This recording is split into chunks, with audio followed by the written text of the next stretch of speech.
Bom dia, meus amados irmãos, na graça para o Senhor Jesus.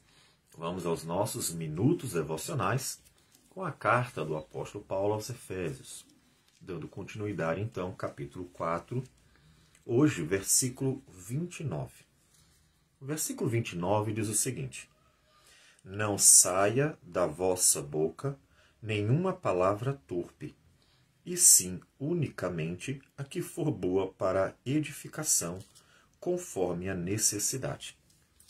Observe que, mais uma vez, o apóstolo Paulo, ele aplica os mandamentos, nós podemos assim dizer, os 10 mandamentos. Como nós vimos anteriormente, ele havia aplicado o mandamento não furtarás, e agora ele aplica mais um mandamento, que é o mandamento, o 9º mandamento, não dirás falso testemunho contra o teu próximo. Esse mandamento tem também diversas aplicações e nós podemos ver que ele, mais uma vez, aplica de forma negativa e também de forma positiva.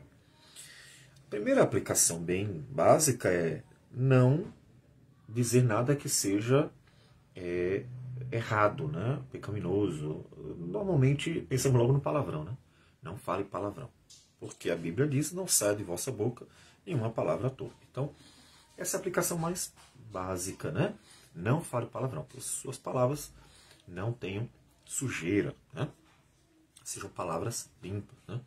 Mas, uma vez que nós estamos pensando que o apóstolo Paulo está trazendo para nós aplicações do 9º mandamento, não dizer falso testemunho, então ele não só proíbe o palavrão, como ele podemos dizer aqui, né?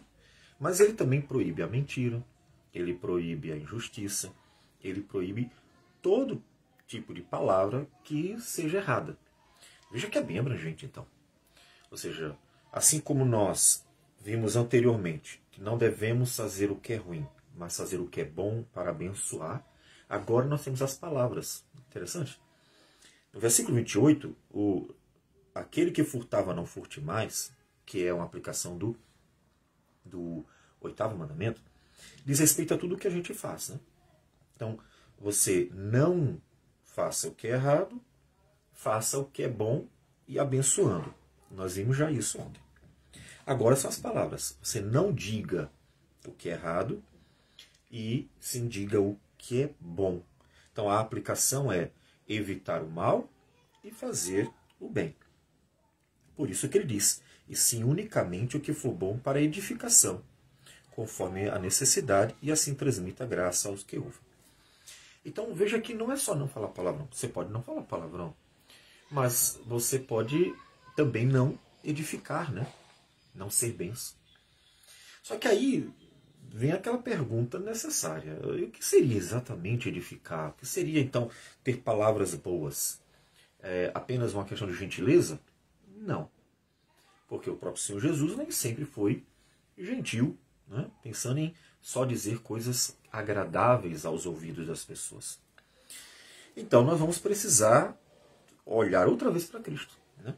Lembre-se, capítulo 5, versículo 1 de Efésios diz: sede, pois, imitadores de Deus, como filhos amados. Então, nós estamos tendo como referencial, temos que ter como referencial, Cristo Jesus. Então, para sabermos como aplicar, de bem prático, na nossa vida, tudo aquilo que ele está ensinando, vamos olhar para Cristo e ver o procedimento de Cristo. Então, nós vamos ver alguns procedimentos de Cristo, né? O primeiro deles, que nós gostaríamos de mencionar, que se encontra em Mateus capítulo 9, é que o Senhor Jesus, versículo 10 ao 13, ele andava e, portanto, conversava, né, com pessoas as mais variadas. Veja o que diz o texto. E sucedeu que, estando ele em casa, à mesa, muitos publicanos e pecadores vieram e tomaram lugares com Jesus e seus discípulos. Ora, vendo isto, os fariseus perguntavam aos discípulos: por que come o vosso mestre com os publicanos e os pecadores? Mas Jesus, ouvindo, disse: os sãos não precisam de médico, e sim os doentes. Ide, porém, aprendei o que significa misericórdia quero e não holocaustos, pois não vim chamar justos e sim pecadores ao arrependimento. Observe que os fariseus não andavam com essas pessoas. Podemos até acrescentar aqui, né? Aqui temos publicanos e pecadores, mas aí pecadores é bem abrangente, né? E aí nós temos em outros momentos até prostitutas, e temos pessoas que eram marginalizadas. Os fariseus, que eram os mais rigorosos com a lei, eles não andavam com as pessoas consideradas inferiores ou pecadoras, pessoas que, de fato, ninguém vai negar, tinham pecados mais evidentes. Não é que os fariseus não tivessem, mas tinham pecados mais evidentes. Então eles não andavam. E o Senhor Jesus não só andou com pessoas, digamos assim, comuns, né, que eram aceitas, né, que nem eram vistas como mestres, mas também não eram vistas como pecadoras, eram pessoas simples, normais, né, que os fariseus tratavam como, eles mesmo disseram, plebe, né, ou seja, tratavam com pessoas comuns, básicas. Mas Jesus também andava com os pecadores, com aqueles que eram indesejados, publicanos e pecadores. E, portanto, ele conversava com eles. Então veja já uma questão importante. O ter cuidado com o que falar não significa evitar as pessoas. Tá? Então, aquilo que diz a palavra do Senhor sobre a roda dos escarnecedores, no Salmo 1, é não uma questão de você ter contato com pecadores, que era o que os fariseus estavam fazendo. Olha, eu não posso estar na roda dos escarnecedores, significa que eu tenho que evitar todo mundo que eu achar que é mais pecador que eu. Não é essa a aplicação. A aplicação é fugir do que é mal. Aí sim, o apóstolo Paulo diz, não sai da vossa boca palavras torpes. Ou seja, as pessoas estão difamando, as pessoas estão mentindo, as pessoas estão falando mal, as pessoas estão falando palavrões, as pessoas estão com piadas indecentes. Isso não convém para o cristão estar participando disso. Não é a pessoa. São pecadores. Mas é o que estão fazendo. Porque o Senhor Jesus também andou com os pecadores e conversou com eles. E nós podemos imaginar que a conversa de Jesus com os pecadores era uma conversa agradabilíssima. Em que sentido? Que Jesus só falava o que agradava? Não. Mas que Jesus realmente abençoava em tudo o que dizia. Porque ele sabia exortar, ele sabia ensinar, ele sabia corrigir, ele sabia elogiar, ele sabia direcionar e assim por diante. Isso, inclusive, essa variedade de palavras em que todas devem ser consideradas como estando dentro do que o apóstolo Paulo disse, né? Como ele falou, saia unicamente o que for bom para edificação, conforme a necessidade, e assim transmita graça aos que ouvem. Isso, com certeza, era cumprido por Jesus. Porque não podemos pensar em Jesus, em hipótese alguma, pecando nem por ações, nem por palavras, nem por pensamentos, nem por sentimentos. Ele não poderia ter pecado nenhum, nem mais nenhum mesmo. É zero de pecado. Então, o menor sujeira que você imaginar, o menor pecado que você imaginar, ele não poderia ter. Portanto, o Senhor Jesus tem que cumprir isso aqui cabalmente, né? E nós temos, como nós falamos, uma variedade. Veja, no capítulo 11, versículo 28 e 29, nós temos uma palavra doce, uma palavra amável, uma palavra confortadora do Senhor Jesus. Vinde a mim todos os que estáis cansados e sobrecarregados, e eu vos aliviarei. Tomai sobre vós o meu jugo e aprendei de mim, porque sou manso e humilde de coração. E achareis descanso para a vossa alma, porque o meu jugo é suave e o meu fardo é leve. Veja, essa palavra, ela é confortadora, ela é animadora. Tanto que nós hoje, quando lemos em dias difíceis, às vezes até procuramos, né? Quando a gente vê que não tem ninguém, né, para nos ajudar, quando a gente vê que o mundo é perverso e está cansado desse mundo, e quando a gente vê que as pessoas querem matar, roubar e destruir, e vê tudo que tem, que é a realidade, né, deste mundo terrível, então a gente fica procurando um conforto. Esse é um dos textos. Então já é uma palavra confortadora, Jesus dizendo, venha a mim, porque eu acolho, eu vou ajudar, eu vou descansar a alma de vocês. Aqui há descanso para a alma. por causa da justiça dele, por causa da mediação dele, né? Porque ele é nosso mediador entre Deus e nós, pecadores. Então a gente encontra uma palavra de conforto, de doçura, né? De agrado. É uma palavra maravilhosa. Mas o Senhor Jesus, ele também edificando, ele também transmitindo graça aos que ouvem, disse palavras que não foram tão doces assim. Mas mesmo assim, veja, não são palavras erradas, pecaminosas, porque elas não foram agradáveis. Foram palavras verdadeiras. Então veja que a gente, nesse caso, precisa definir a qualidade da palavra. Ela tem que ser uma palavra sempre verdadeira, sempre honesta, sempre justa. E nela, obviamente, cabe diversas virtudes, obviamente adequadas, acentuadas, né, a cada momento, a cada circunstância. Veja, em Mateus 16, o Senhor Jesus, depois que perguntou, olha, quem dizem, né, que eu sou, né? E aí Pedro, já iluminado pelo Senhor, vamos até dizer, inspirados mesmo pelo Espírito de Deus, disse, tu és o Cristo, o Filho do Deus vivo. Quando ele termina, o Senhor Jesus elogia, né, louvando a Deus por revelar a Pedro isso, ou seja, para deixar claro para Pedro isso. Na verdade, até mais do que a compreensão de Pedro, a gente pode dizer que foi realmente a inspiração do Senhor para que ele dissesse a verdade plenamente. E Jesus elogia, bem-aventurado és Simão Barjonas, porque não foi carne e sangue que tu revelaram, mas meu Pai que está nos céus. Então, o Senhor Jesus louva a Deus com essa palavra, mas elogia, né? Bendiz, ele bendiz. Só que no mesmo momento, né, naquele diálogo que eles estavam naquele momento lá, mais adiante um pouquinho, Pedro, equivocadamente, ele vai tentando Jesus, né? Jesus, não vai acontecer nenhum mal, né?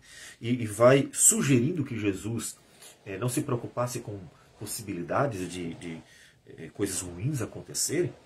E diante disso, né, ele diz assim, o Senhor Jesus se volta para ele e diz, arreda Satanás, tu és para mim pedra e tropeço, porque não cogita das coisas de Deus, e sim das coisas dos homens.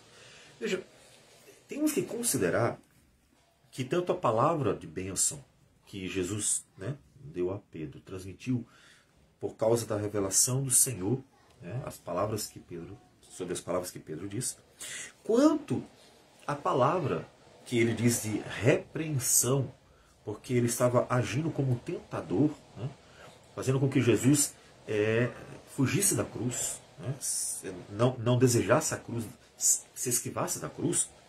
Ambas as palavras têm que ser consideradas como o apóstolo Paulo diz, boa para a edificação conforme a necessidade.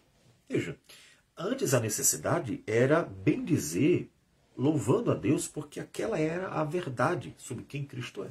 Cristo é, de fato, o Cristo, o Jesus, né, é o Cristo, o Filho do Deus vivo.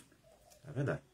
Mas a necessidade posterior era repreendê-lo, porque ele estava sendo um instrumento de Satanás, né, tentando a Jesus, né, para que Jesus desistisse da cruz, né, não pensasse na cruz.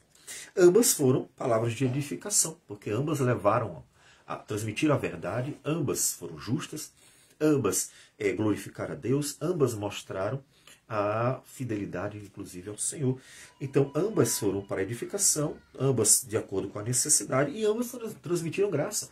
Porque quer ele bendizendo, quer ele repreendendo, ele deu graça para que os apóstolos aprendessem a verdade, né? E, obviamente, não vivessem segundo a mentira. E o Senhor Jesus, portanto, mostra para nós que palavras boas não significam apenas elogios, né? Não é ficar contando piada, não é ficar agradando a todo mundo, dizendo só o que as pessoas gostam. Isso não significa ter palavras boas necessariamente.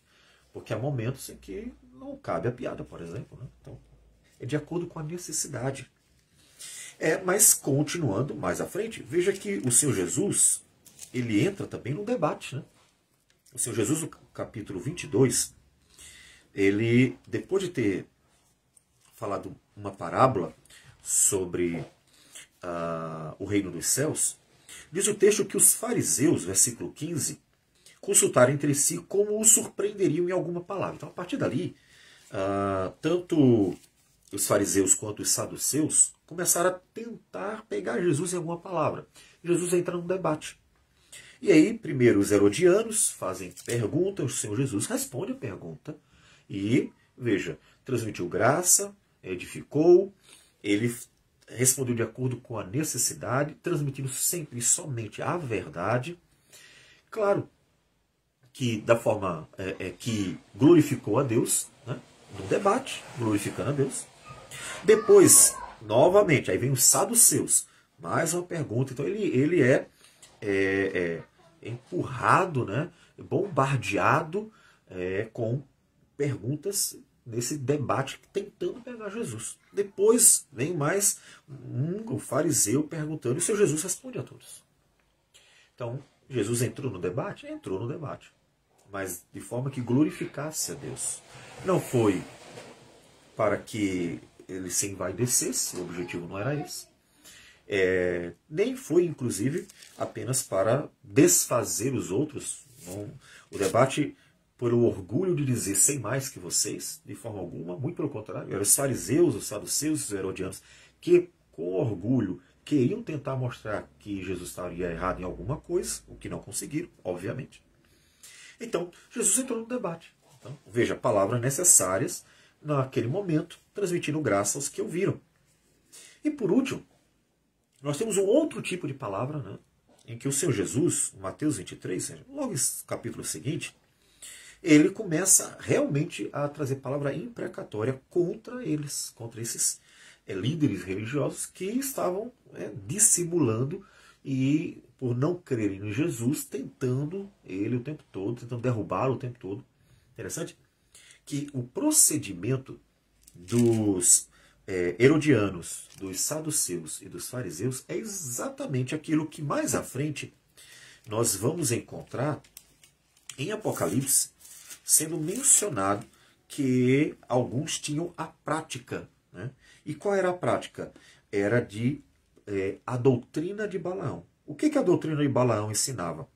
Ensinava a armar ciladas diante dos filhos de Israel. Veja que a prática deles era aquilo que há muito tempo Balaão ensinou a Balaque. Olha, vocês têm que armar ciladas. Como? Fazer eles pecarem contra Deus para Deus mesmo castigá-los. Então, isso é o que eles estavam fazendo. E o Senhor Jesus vence, né, as ciladas deles. Cuidado, porque hoje nós vimos que há pessoas que ainda praticam a doutrina de Balaão, achando que têm o direito de tentar derrubar as pessoas, porque elas acham que são, em alguma medida, instrumento disso. Então, a doutrina de Balaão, que o Senhor Jesus venceu. E o Senhor Jesus repreende, então, ele traz palavra imprecatória contra eles, né? Várias vezes. Versículo 13 ele diz: ai de vós, escribas e fariseus hipócritas, porque fechais o reino dos céus diante dos homens, vós não entrais nem deixam eles entrarem, ai de vós. E aí começa a trazer uma palavra de imprecação para eles. É o capítulo todo, né?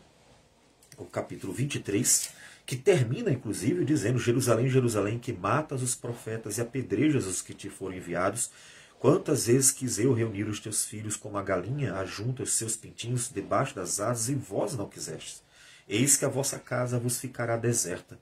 Declaro-vos, pois, que desde agora já não me vereis, até que venhais a dizer: bendito que vem em nome do Senhor. Então, veja que é uma palavra diferente, é uma palavra de imprecação. O Senhor Jesus traz realmente uma palavra de maldição, repreendendo e condenando perante todo mundo, né, a prática dos fariseus, dos saduceus, dos herodianos, que, não crendo nele, estavam constantemente tentando, né, derrubá-lo em alguma medida. Então veja que todas essas formas do Senhor Jesus falar, momentos diferentes. Veja que ele conversou com pecadores e soube, né, levá-los à verdade. Ele conversou com líderes religiosos, com doutores da lei, e levou a verdade e glorificou a Deus. Ele repreendeu, ele elogiou. O Senhor Jesus tem uma variedade de formas de falar.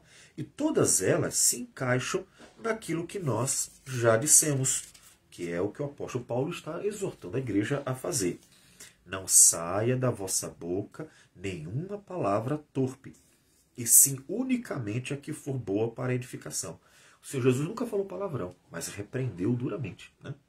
O Senhor Jesus conversou com pecadores marginalizados, pessoas excluídas, né, da sociedade, mas nunca pecou por palavras, obviamente nem por ações. Então, o Senhor Jesus esteve no mundo, lidou corretamente com o mundo, inclusive em suas palavras, de modo que unicamente o que for boa para a edificação, conforme a necessidade, e assim transmita graça aos que ouvem. Então, quando você aplicar esse texto, não pense só no palavrão. Eu não posso falar palavrão. Tá, mas também não pode mentir, não pode ser injusto, não pode ficar tentando os outros. Você não pode também desonrar a Deus com suas palavras de outras formas. Né? Então, a sua palavra deve ser uma palavra que glorifique a Deus de acordo com a necessidade. Então, ou seja, não é que ela tenha que ser sempre um elogio, não é que ela tenha que ser sempre agradável aos ouvidos de quem ouve, né? Não é que ela tenha que ser sempre igual, mas ela tem que ser, de acordo com a necessidade, uma palavra que transmita a verdade para o louvor da glória de Deus, que engrandeça o Senhor.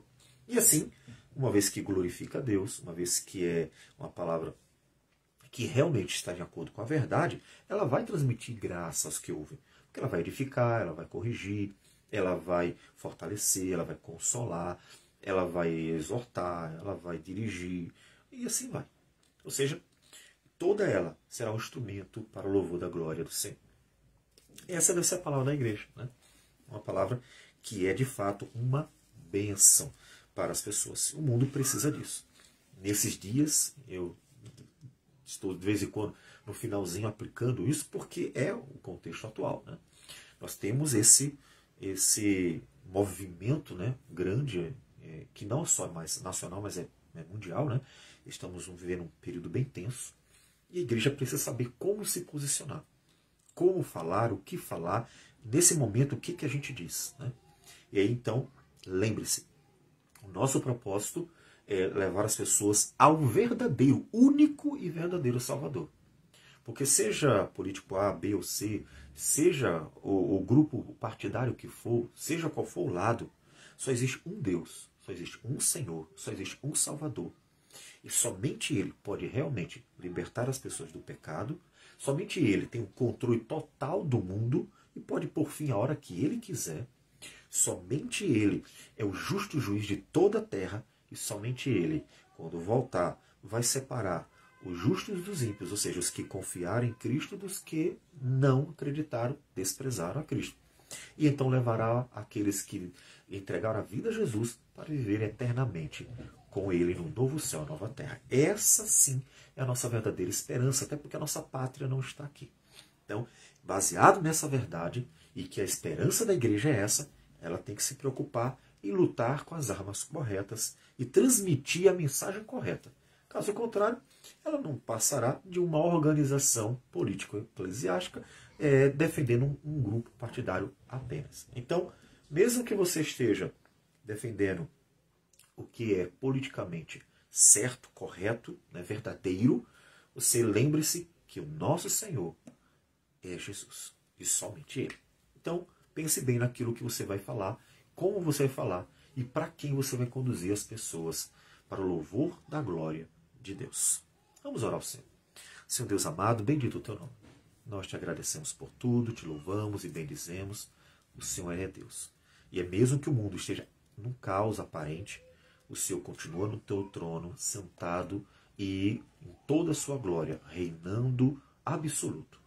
Os homens odeiam o teu governo, porque os homens não querem ser dirigidos pela verdade, porque eles amam a mentira. Então, ó Deus, nós precisamos que o Senhor nos ajude a viver nesse mundo. Nos ajude, nos proteja, dos homens maus, nos fortaleça para perseverarmos até o fim, nos conforte e console diante das ameaças, dos ataques deste mundo que jaz no maligno. Nos ajude para que o teu nome seja glorificado em nós e nos dê a graça, a sabedoria, para sempre conduzirmos as pessoas na verdade, pela verdade, para a verdade, que é Cristo Jesus, o Senhor. Receba a nossa oração, tudo isso em nome de Jesus. Amém, Senhor. Deus abençoe a todos e tenham um bom dia.